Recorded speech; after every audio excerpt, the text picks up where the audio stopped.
Hello.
I'm going to wait a couple more minutes just so that a few more people can join us, and I'll wait about 2 more minutes.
All right, now that we waited a couple of minutes, I'm actually going to just go ahead and start and jump in.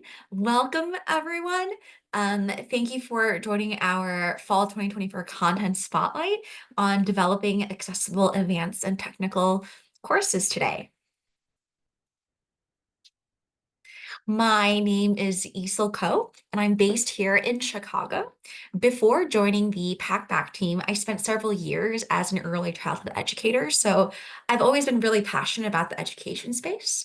When I started at Packback about 3 years ago, I worked as a experience manager, meeting with hundreds of faculty across various campuses to support implementation efforts with Packback.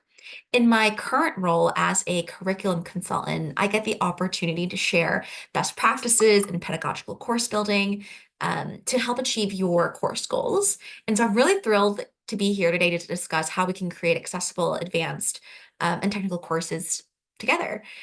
Um, in the chat, before we get started, if you could put in your name, your position, what you teach, and what campus you're from, and one word to describe how you're feeling about the spring term, that would be really cool to kind of get us started.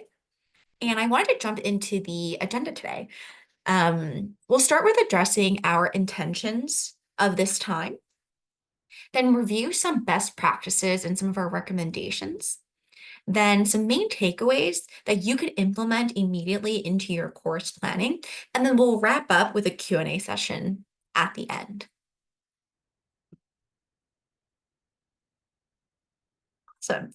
So the intention of this time is that while Packback is used in thousands of courses across colleges and universities in the US and Canada, we wanted to share some best practices related to the specific kinds of courses that you teach. Today, we'll cover best practices for using Packback in advanced and technical courses, how to connect your course objectives with assignments, and number three, how to go about planning some of these recommendations. And at the end of our webinar, afterwards, we'll send out a course planning worksheet from today's workshop to help you plan for your next term. Awesome. So now let's talk about some best practices and our recommendations. So technical and advanced courses can be some of the most challenging that students will take during their university career. It's really because they require multiple prerequisites and demand higher order thinking skills. So some strong course design would include, not all, but some of these three things. Number one, frequent and low stakes practices assignments before big summative assessments. Consistent feedback loop from the instructor focused on the advanced content, and assignment structure that really discourages students from cheating. So let's actually dig into some examples here. So first things first, let's talk about frequent low stakes practice assignments. If students don't practice writing or presenting before that big assignment, maybe that big paper, that big presentation, they're likely to fail or even cheat because they're worried that they'll otherwise fail. And so some of the most effective ways in which we can create these low stakes assignments. Number one, we can help build the skills you want to see in those high stakes assignments through the frequent low stakes practice assignments. Number two, they're frequent enough that students actually practice throughout the term, letting your students get enough practice.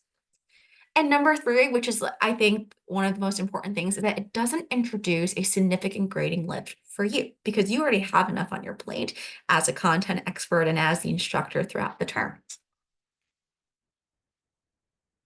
But remember this, through frequent and low stake practice assignments, our big goal is to set up our students for success to absolutely crush their final exam, their paper, lab report, or presentation. So for example, this is what it would look like on Packback as you're seeing on the right-hand side. But you can assign 10 weekly discussion assignments, for example, and make it worth about 10 to 15% of the overall grade. No one assignment will tank a student's grade, but the overall percentage is significant enough to encourage them to do it. And secondly, students have an opportunity to ask peers questions and make connections about challenging content.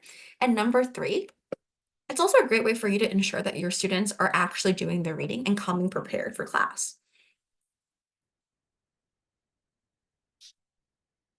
On the right-hand side, these are some questions asked by real students on Packback. But since your course likely requires highly content-specific or technical jargon, sorry, these assignments will provide early and consistent engagement practices with the appropriate language. And secondly, students can now start asking questions that may end up being a focus for a large summative assessment. So if you have a research paper, case study, and lab report, and you have certain key objectives, you can have your students start asking those questions through the low stakes assignments.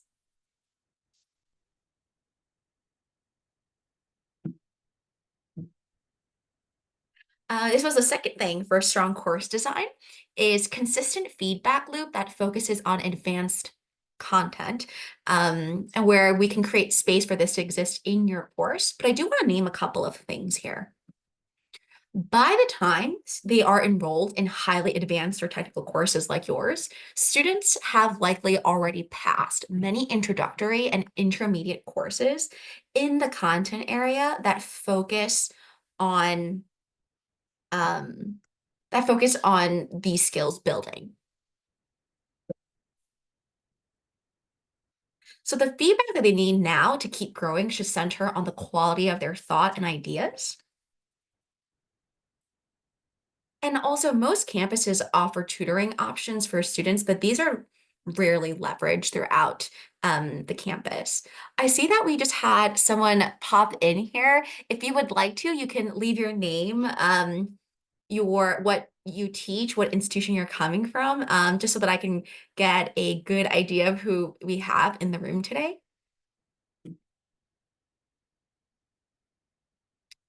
And most importantly, for consistent feedback loop, we want to increase student persistence and mastery. But in order to do this, we need to free up and structure time to provide content-based feedback rather than needing to red pen student work, meaning having automatic grammar, mechanics, and structure feedback as students are writing in real time. B, giving them consistent coaching throughout the assignment, and C, scaled feedback from the instructor side as well. Oh, thanks, Danielle. Wow, from Hawaii. Nice.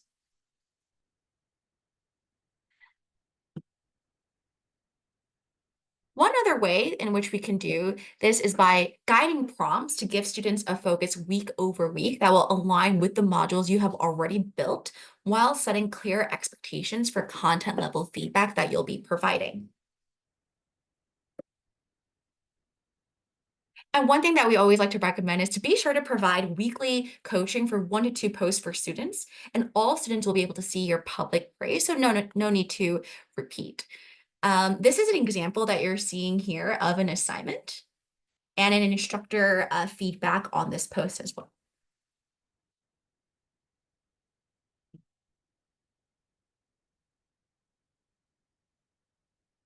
Students are receiving consistent and automatic coaching as they're writing in real time, meaning that students aren't waiting for your feedback to improve their skills. By the time it already reaches you, it'll look far from a first draft assignment.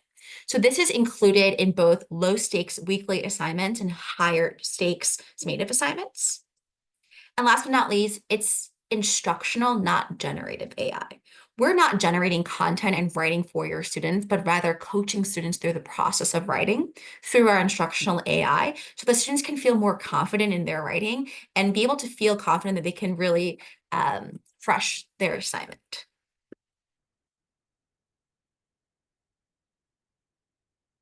And number three, assignment structures that discourage students from cheating. I also want to name a couple of things here that each campus and instructor likely have a different policy on AI in the classroom. But what we do know is that most instructors don't want students to turn in work that is not original. So we want to build assignments that are impossible to complete without authentic engagement. Maybe that is a prompt that includes concepts like generative AI cannot provide. Meaning, so if a 10,000 word research paper is assigned for a student and this student they've been practicing 5,000 word assignments already, they would be more likely prepared to finish that last paper versus if you were to assign a 10,000 word research paper, if students have only written 500 word short responses before, this might be a little bit difficult for them. And we also want to build assignments that are impossible to complete without authentic engagement. And one good thing is that ChatGPT doesn't have lived experiences. So we can ask prompts, asking on connection on how has this impacted you personally, and how do your students make those real life connections. Here's an example on Packback of how you can build smaller assignments to scaffold your students for a bigger assignment coming up. As you can see here, the summary assignments to ensure students are completing their reading, but also engaging with materials before a summative research paper. So what you're seeing on the right-hand side is that this professor had an intro paper on like what is decision making, which is one of the key objectives for that final paper. And then they also did 2 scaffolding summary reports before that final review for their students. Awesome. So we're going to go ahead and move over to how can we really connect these objectives with your course objectives with assignments that you have in your course. As you plan your course, you likely have a handful of course objectives this content is aiming to meet. So this may include university level objectives. Maybe they contribute to a well-rounded liberal arts education, departmental level objectives to increase student persistence within the major, and course level objectives within your course, learn to think like an engineer, for example. Um, it can be really hard to get course objectives off the syllabus and into coursework. So let's take a look at a few common course objectives for these courses and how we can build assignment types to accomplish them.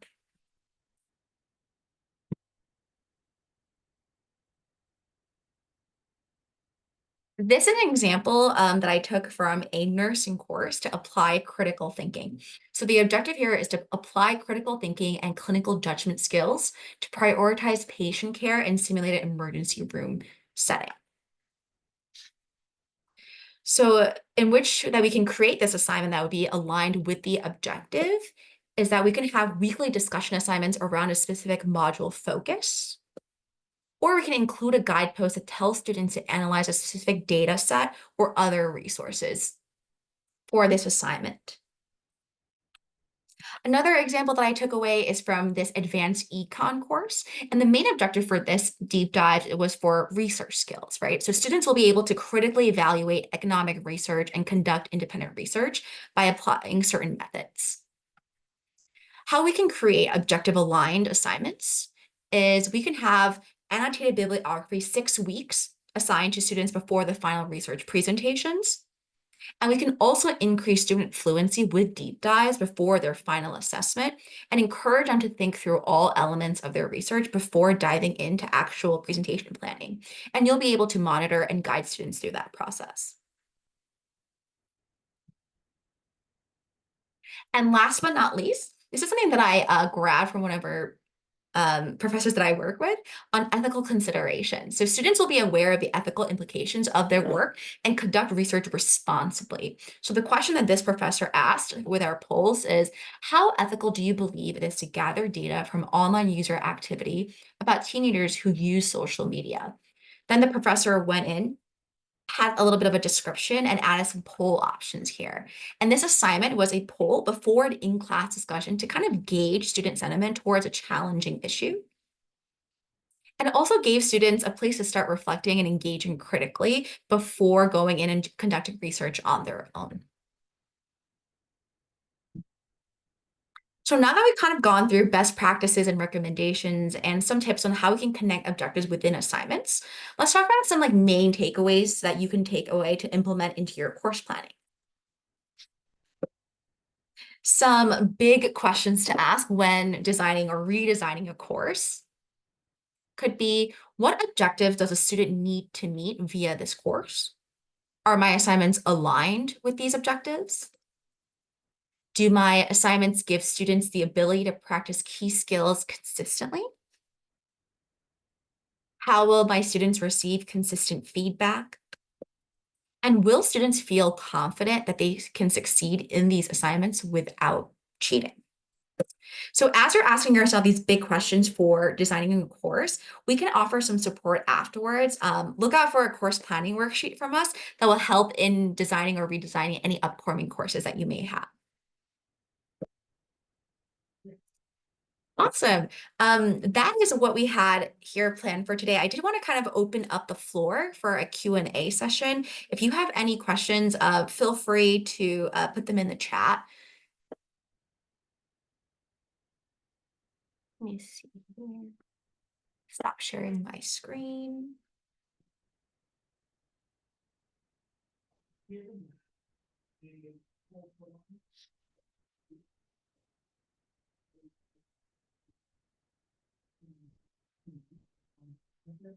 If you're also new to Packback and you weren't sure that Packback had all these capabilities within our platform, meaning like we can do polls, do discussions, and long form writing through our deep dives prompts, you can always have someone that if you would like to talk to, we can help you get familiar with these tools as well.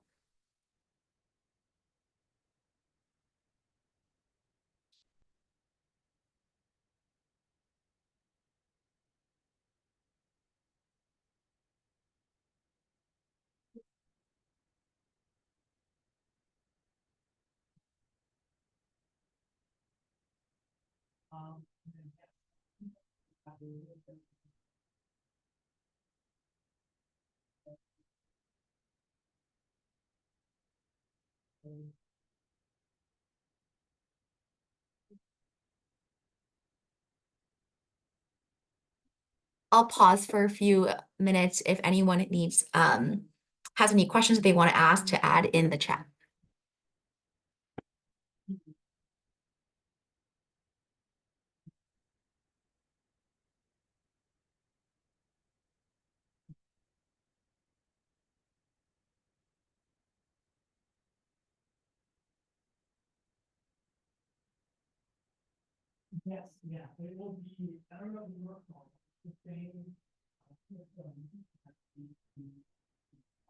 I know some folks have talked about this in the past before, but ChatGPT and generative AI has been a huge topic in higher education lately and has simply gotten really big and sometimes too big to control so that I think that's why there's lots of AI policies on different campuses.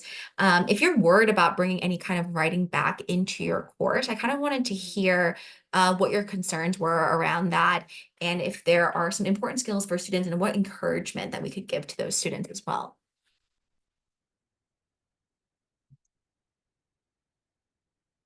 Oh, Danielle, you asked a really great question here. How do you suggest writing prompts for highly technical subject matter, where, for example, students would not be able to find any personal connection to the topic? Um, that's actually a really great question. I think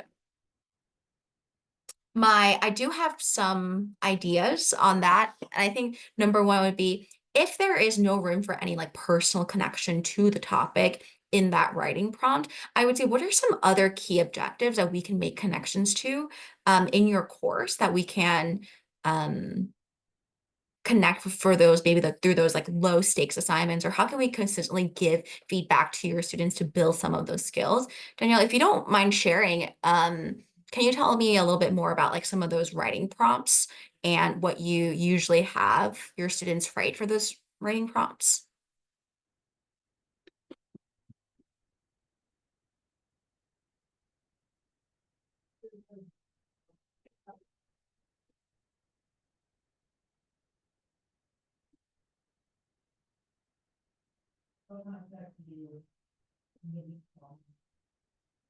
As you're writing that out, another suggestion that I have is that if your writing prompts are for really like highly technical subject matter, which is like more advanced content, I would say another thing that we could do is that we can create writing assignments that scaffold students. So maybe if you have different parts of that assignment, being able to split that up into scaffolding assignments before that final writing prompt would also be helpful for two reasons. Number one, your students really get to think through every component of your writing prompt. And then number two, you're also being able to scaffold your students, see where they're at, give them feedback as well. So by the time it gets to you, it's not like a first draft assignment.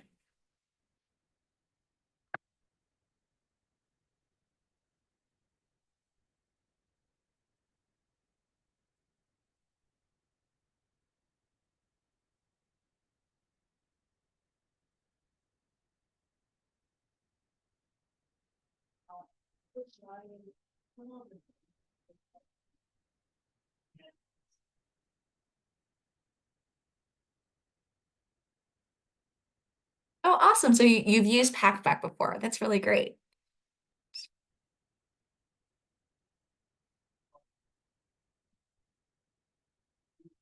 Yeah, and I think that's definitely something that we run into with a lot of professors, right? We like having kind of letting your students be in the driver's seat by asking their own questions with their peers every week about the materials. But sometimes we also have professors that would like to redirect the conversation and direct the prompts from time to time. And I think that there are different ways in which we can do that. You can either set up those writing assignments and say, like, this is what I really want to focus on, and have those questions support that. Or we can have maybe like some polls. Have you used polls in the past?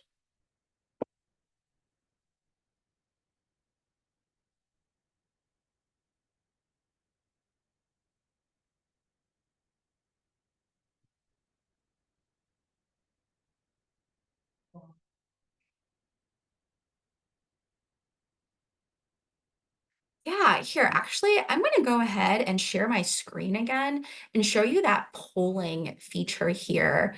Um, Let me see. Here we go.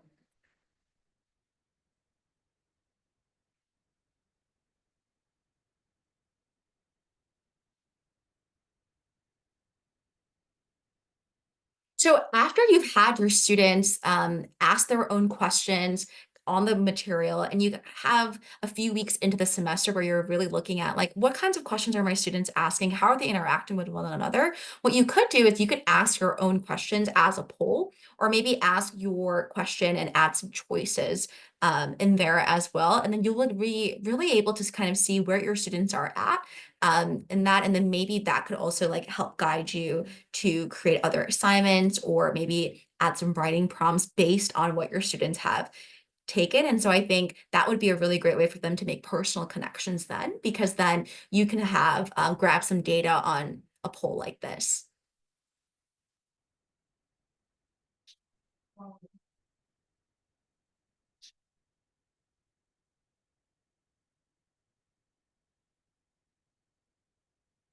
These were some like really good questions though. Um, I do think we're going to wrap up in a little bit, but were there any other questions before we logged off today?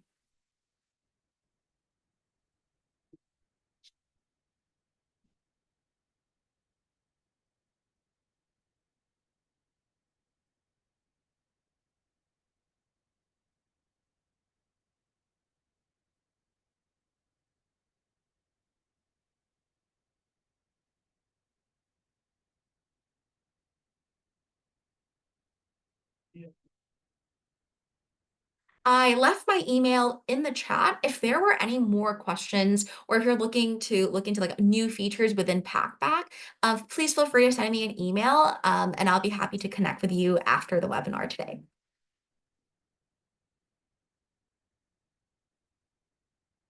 Yeah, definitely. That's a really great question. If you shoot me an email, I can go ahead and send over um, our best contact in the meantime. And Danielle, you've used Packback before, and so you would most likely get paired with our campus partners or an experience manager to kind of really walk you through some of those things on Packback for any like new features. Awesome. Well, thank you so much. Thank you for joining us today, and happy Thanksgiving and Happy New Year, and good luck to you in the rest of the term.